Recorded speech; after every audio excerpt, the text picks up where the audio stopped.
Alright, so I'm making this video mostly for, just friends, family, and just telling you, that all of these have to change because I have to make room for this book, Rise of the Empire, and in the new canon, it doesn't fit in with these guys. Alright, so, this is where it all started. A.C. Crispin's The Hutt Gambit. I had bought this at Caldor's, if anybody is old enough to remember that. And it's book 2, as you see, volume 2. And I bought them out of order. This was back in late '96, so the 20th anniversary or the special edition of Star Wars was coming out. So as a kid, I was like, who cares? Let's get in on this thing. So that's where it all started. Rebel Dawn, which is the third book. This was actually a birthday present for me, and my brother had bought it with his own money. This is like the one of the first gifts that he bought anybody with his own money, so that's something special to me.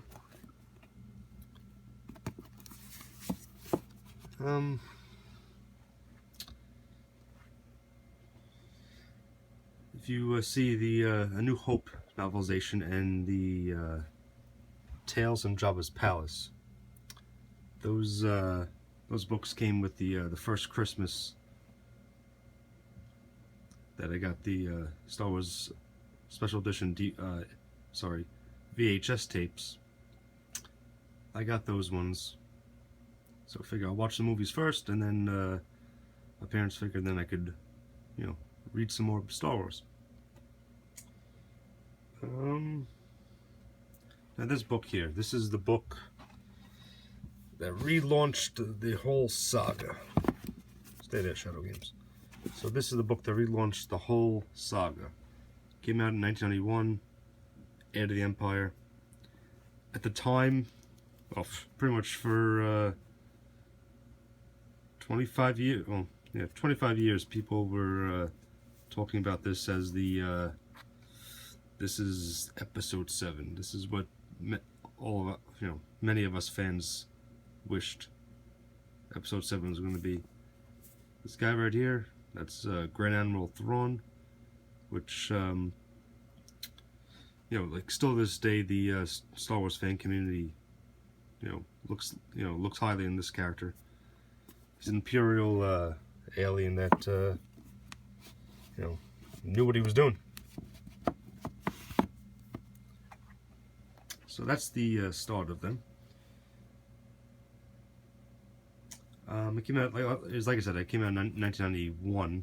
I didn't get a chance to read it until like 99 or 2000. So I was a little late to the game, but I read other books. Here's something funny for you kids out there that's, were born after, 2001. Darksaber. Now, I remember liking the book when I read it back in the late 90s, but the book is pretty much about the Hutts. Han and Luke find out that the Hutts are trying to build a Death Star of their own, and it's a little different. It's like smaller and it's made up of a few different components. But the funny thing is not the story-wise. The funny thing is that at the end of these books, you have the synopsis and all that. At the end of the books, I'll get it open for you. I don't bend the spine, so this is something. But at the end of the books, you get a little order form if you want to buy your books and send them away for them. So for the nice price of $5.99, $5 US, plus $2.50 on shipping and handling, you get to order your books, and they come 4 to 6 weeks after they got your little post. And I had the books I ordered from there. Well, these guys right here, the Corellian trilogy, and just by reading the back of the books, I said, this is a story that I want to learn about. So I got these three guys. This one's funny. The story-wise, but there's a little story that I could tell that I was reading the book, and like I said, I don't bend the spines. I try not to. So I was happily reading the book outside, and my father was barbecuing, and he's like, open the book up. So he opened it up and broke the spine. I was very upset. So I tried taking a purple pencil and coloring in because the spine is purple. There's a little funny thing I had to say about that. So that's the beginning of the Star Wars journey. I have about, I think I counted them recently. It's like 115.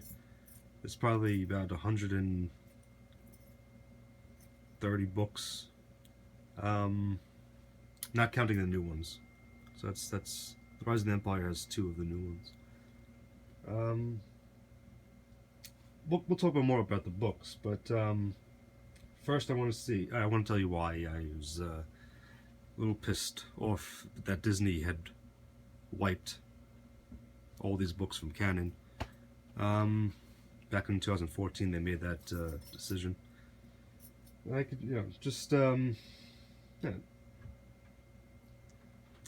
the number one thing is that the smear campaign that they had about all these books were never really canon. Lucas never okayed them, but back in 1999 when they had interviews for the brand new Jedi Order, which starts off in R.A. Salvatore's Vector Prime. There was interviews about that one, and they said they asked the writers about what's one thing that you can remember about this and why should people care, and they said that they had asked George Lucas who they can kill off because they wanted to kill off a well-loved character, and Lucas told them, well, you can't kill off Luke, you can't kill off Han, you can't kill off Leia, you could have Chewie. So that since 1999, all the way back in 1999, I was mourning Chewie's death. So in a way, I was happy when The Force Awakens said, nope, Chewie's alive. So I was happy about that. But George Lucas always had a saying what was going on. Now I understand why they had to wipe them. I truly do. But I don't know. Before the New Jedi Order, you had the majority of these books. Some of them were later additions to this whole story, but for the majority of these books, the authors, didn't talk to each other. They didn't communicate. They just wrote books that they placed anywhere in the timeline, post Return of the Jedi. We didn't have any of the prequels yet, so George Lucas was still writing the story treatments for Episode 1. So in a way, So the authors didn't communicate with each other. There was a whole unified communication with the New Jedi Order, like I had said. So that's when all the authors were together writing the stories for the New Jedi Order. Now I understand why, books like, let's see, Children of the Jedi, Planet of Twilight, The Crystal Star. There's reasons why they were wiped, and that was because in those stories, Luke and Leia were looking for their mother, and Padme wasn't even a character yet. Lucas didn't even release Episode 1 yet, so the stories don't really fit, so they should be gone. But there's no reason for this book here, Welsh Tribe of the Sith, to be wiped. That one takes place 5,000 years before Episode 1, and there's no reason why this one should be wiped during the Jedi. That's tens of thousands of years after. It's when there was no Jedi Order yet. It was even before that. So, I'm a little pissed about that. The the bigger thing. The bigger thing why I was pissed off is just the timing of some of the authors' deaths. Now, like I said, Disney created the Lucasfilm Story Group back in 2014 and said, you know, these books are wiped. But the thing is, you have some authors died, like right before then. A.C. Crispin, the author of my first Star Wars book. A.C. Crispin, she died in September of 2013. And I don't have the book, the final book, but I have many of his Star Wars books.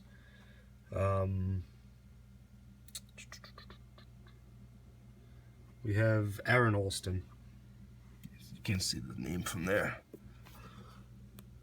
You got Aaron Alston. He wrote many Star Wars books. He was actually in.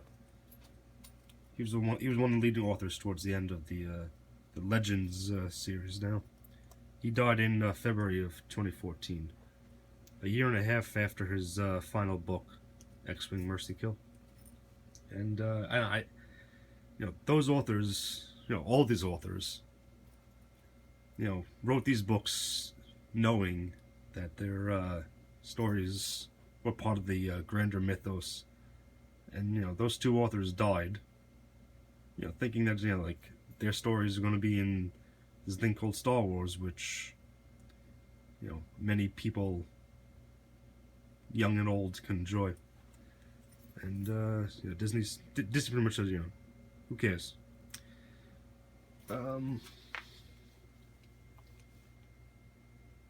So what else can I say about these books? Just, you know, little memories here. The Rebirth, part of the New Jedi Order series. I bought this book with my friends in the mall, one of the malls on Long Island. I bought them, and I couldn't read it at first because it was nighttime, and Long Island and the whole East Coast of, you know, Canada and the U.S. was experiencing something that we called the Great Blackout of the summer of '01. So we had that.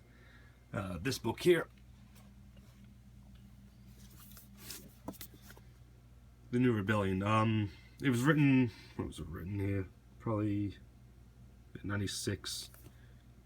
I got around to reading it like '03, but The New Rebellion I was reading on the way with my class to the UN building, because we were having a Model UN debate, and I remember telling my teacher, you know, that this book's pretty interesting, because there was a terrorist bombing the capital of the New Republic on Coruscant, and you know, this is, you know, 2 years after 9/11, and actually on the way back home, we were home already, but there was a bomb scare at Penn Station, like right after our train left the platform. So it was just a coincidence that happened.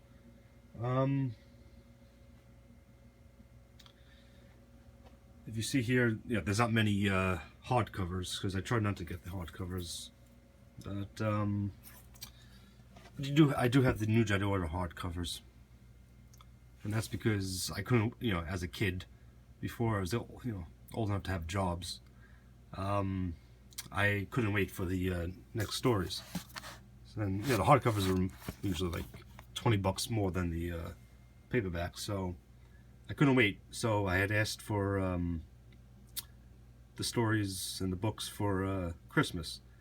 So they became my gift from my aunt Tina, and you know, that's just some memories. But thinking back on that now, it's kind of tough, because those Christmases took place at my grandmother's house, and my grandmother had passed away just, you know, last June. So you know, I still remember being in the basement or wherever we exchanged gifts that year, and you know, that is what it is. You have this book here. This book came out in the 80s. This is one of the first stories. It was by Brian Daley, and Daley was an author of science fiction, but yeah, back in the 80s, he was one of a handful of authors even who could remember Star Wars is, so Star Wars was. So he put together these 3 books. He died in the 80s, I think, to get cancer. But this book here, that collection of books, went with me to New Zealand, where I met and made many new friends. But in New Zealand, I had bought this book. Just nothing really special, just the 3rd book of Legacy of the Force. But I bought it because it was different. So, in America we have Del Rey publishing them, but in New Zealand they have the UK publisher Arrow. So I was like, oh, might as well buy this.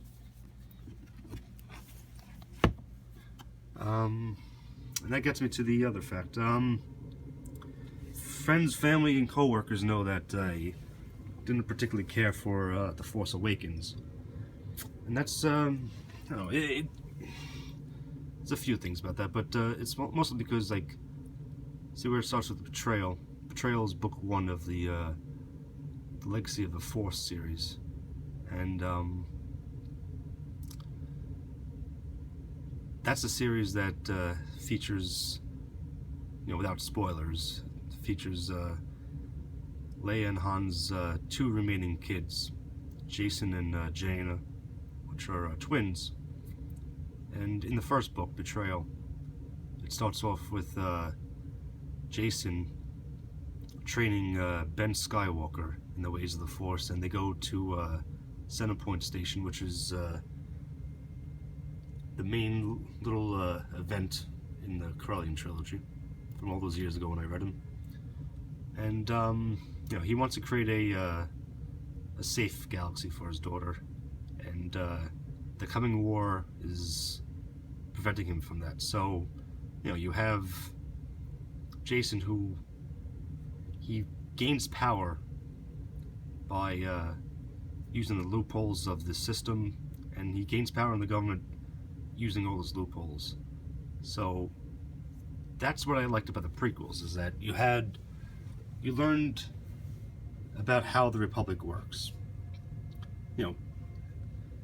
My friend Chris always likes to say, it's like, back when the prequels came out, people saying, oh, these are some good movies. It's only 10 years later when people forget that they said that, and, jumping on the anti-prequels bandwagon, which is, Jar Jar Binks, it's for kids. Like, yeah, but now, be an adult. Try to, take Jar Jar out of the prequels. Take it for what the stories are, and, they show you how the Republic works.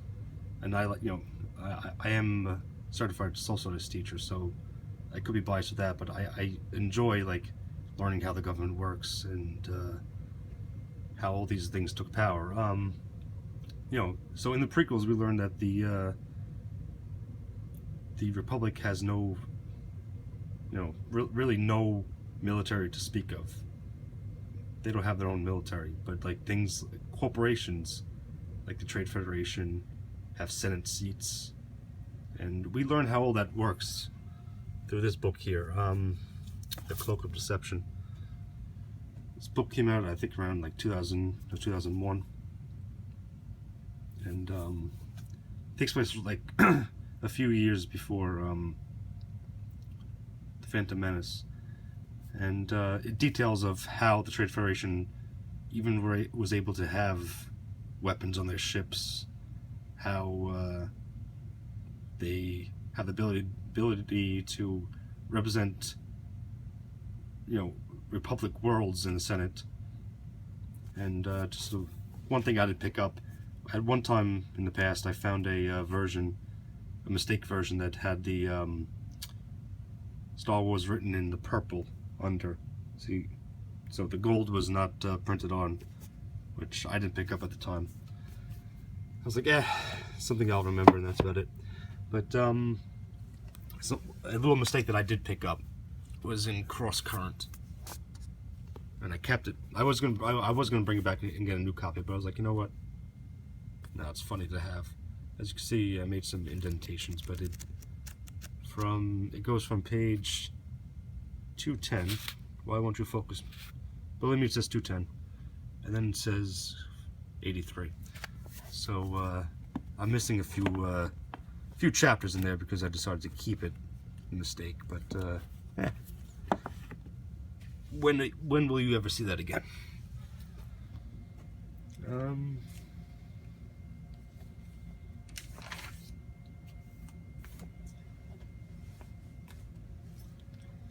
So that brings us, mostly to the end of this little thing, this little story down memory lane. I stopped reading the latest series in the books called Fate of the Jedi. I stopped reading it 2 books in. There's Outcast, and then there's a book beyond that green folder. Yeah, I stopped reading it after Disney said, I'm going to wipe it, so there's no point really in continuing this. Now, I understand. I truly understand why they had to wipe it. Like I said before, the looking for their mother, didn't really fit in. And I understand, but, they could have made the sequel trilogy out of these guys right here, Legacy of the Force, and they could have hired a screenwriter to make it appealing to just the regular moviegoers, and those regular moviegoers would not be the wiser that there's a bigger story. The fans would know, and then that I just think it was a better story than what we got for The Force Awakens. Just a quick thing here. The Clone Wars books. They were written in between Episode 2 and Episode 3 in the movies. So between 2002 and 2005. And at that time, George Lucas was expecting people to read the books, read the comics, which I have in another room. I could always make a video of that. But, he got criticism for that because people wanted him to show them in the movies rather than what we got in the prequels. I actually think Revenge of the Sith is the 3rd best Star Wars movie. Just under Empire, of course, and Jedi. I put New Hope right after that, so 4th. But, he got criticism for not showing the Clone Wars in the movies, so he made the Clone Wars the highly well-received Clone Wars cartoon, and which made all these stories not really fit in because Anakin doesn't have a Padawan in them, but us in the fan community, we retcon them, and we were happy with that. So that's about it. Disney wiped all that from all these stories. It's not like they woke up one day and said, "Okay, we're wiping it." There was reasons. Like Del Rey, the book people. The books didn't really always communicate with the comic books. They definitely didn't communicate with the games. So it was disjointed in that aspect. But for the most part, 90% of the books, link up with each other. And it's only the few books that had to be gone. And today we have the whole, the multimedia, the books, games, comics, movies. They all interact with each other now. But I just feel that having the books, having the comics, it created a larger galaxy. The galaxy seemed larger because they had all different characters. Now you have 6 books out, and without spoiling any of that, because that is new stuff. Without spoiling any of that, you have 6 books. 3 books feature one of the main characters. It's the same person throughout her career. So I just feel that creates that makes the galaxy seem very small. That you have a character appearing in 3 of the 6 books, which are like 20 years apart from each other. there you go. All right, I hope you enjoy this. Like I said, I made this for friends, family, myself. Yeah, if you watched it, you watched it. Yeah, thanks for watching it. Yeah, make a comment on any of your memories, and that's about it. Thanks for watching.